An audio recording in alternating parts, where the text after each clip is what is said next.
Marvel Legends, X-Men, Chode Build-A-Figure Wave, Corsair. Let's get it.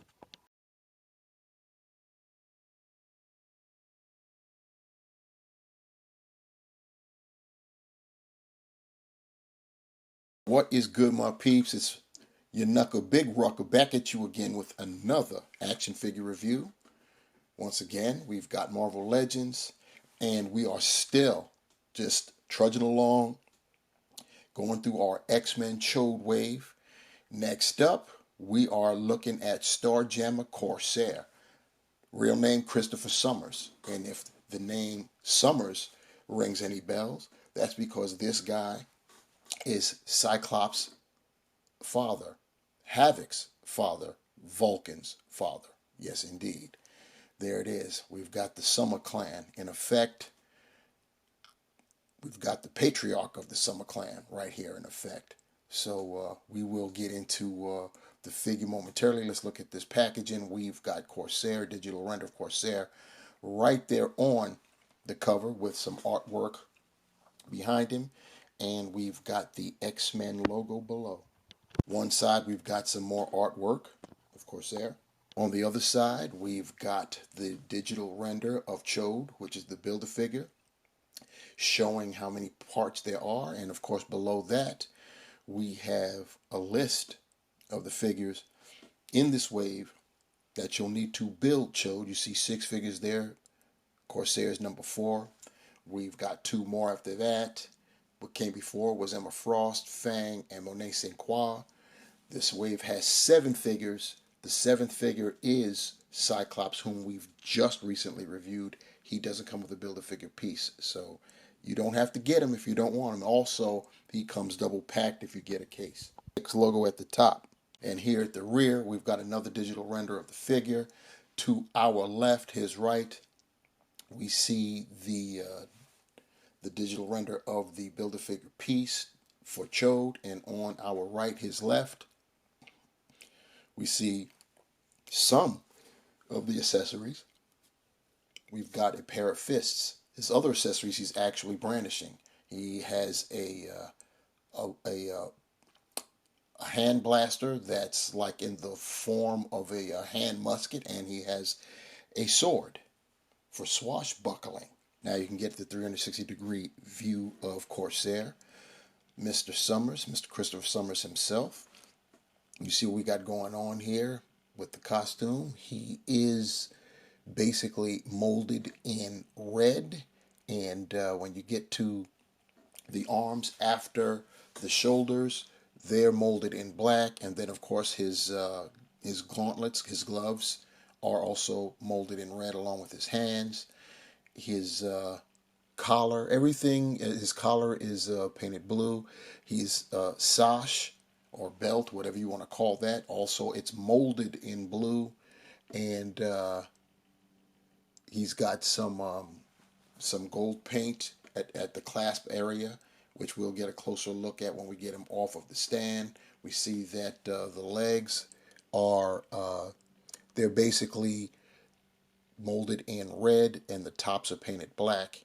And yeah, that's what we got. We'll take a look at that head sculpt momentarily, but before we do, we'll take a look at what he came with, which is right here, is the right arm to build Chode. We'll set that aside with the rest of the pieces that we're amassing, and we will end up our series of X-Men figures with building Chode. So that's what we'll do. Here's that extra set of fists that I spoke of, also molded in red, and yeah, they're hinged horizontally. They are fists. Normally, fists will always be hinged horizontally. Here's the sword. It's painted, the blade itself, painted in silver. It's molded in the gold plastic, and the blade is painted in silver. It's got some detail to it. Looks pretty nice. And here's the blaster, shaped like a old style musket, hand musket. It's just molded in gold plastic. Looks as cheesy as it as you would think. It's got detail, but it is molded in that plastic looking gold. Here's a good look at the head sculpt for Corsair. looking pretty nice. That digital print is once again on point. He's got the that swashbuckling style mustache going on, which looks very, very nice. Eyes, everything is on point. The hair, brown. There's no wash in it, but it still looks pretty nice. Time to get that profile. He's got the sideburns going, and that diagonal profile looks great. They always do. This digital printing is on and cracking. He's got the we'll call it the bandana or headband going around the head, and you see it's tied to the back, and it's molded in a way that it looks like it's being waved up by wind. Looks pretty nice right there. Taking a look at the figure in its entirety, you can see we also have in addition to the red molded plastic, you've got a nice paint app right there on the chest with this symbol. It's looking very nice. This is the Vulcan body mold, so you know you can't go wrong with that. Looking very nice.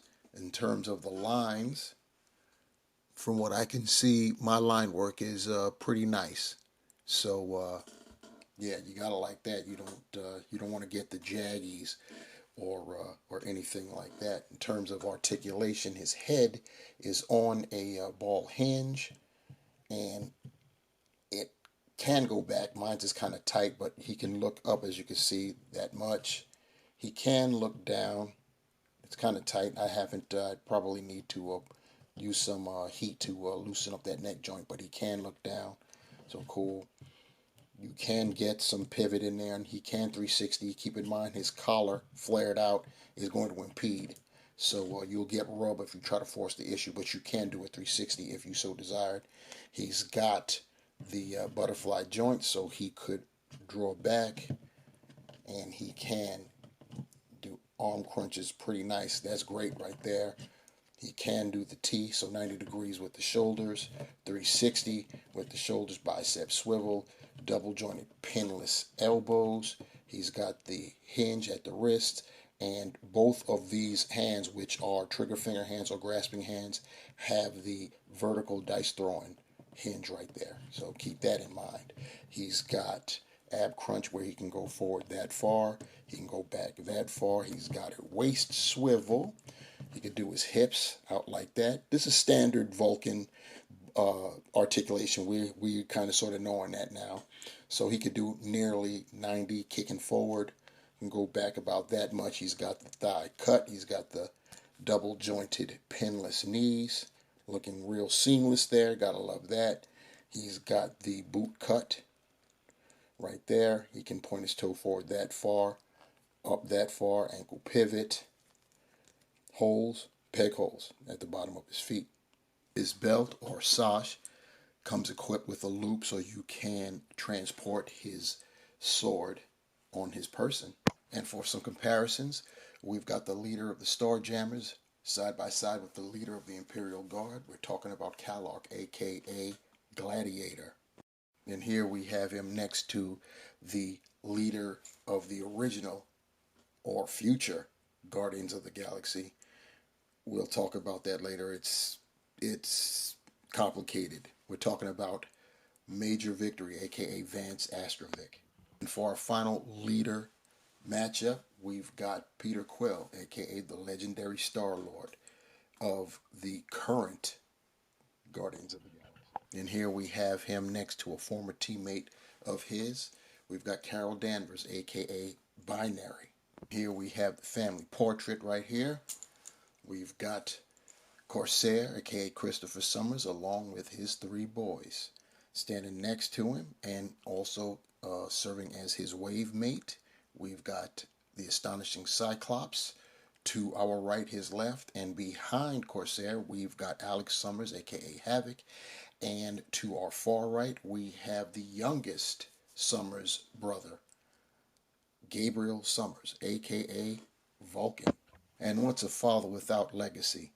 So I figured I'd add his grandson to the mix. We've got Nathaniel Christopher Summers, aka Cable. And for the final group shot of this particular review. We've got Corsair alongside all of his wave mates that I reviewed up to this point. On our far left, we have Fang of the Imperial Guard. On our far right, we have Emma Frost, aka the White Queen. And in the back, in the rear, we have Monet Saint Croix, otherwise known as M. And this is turning out to be a pretty decent wave.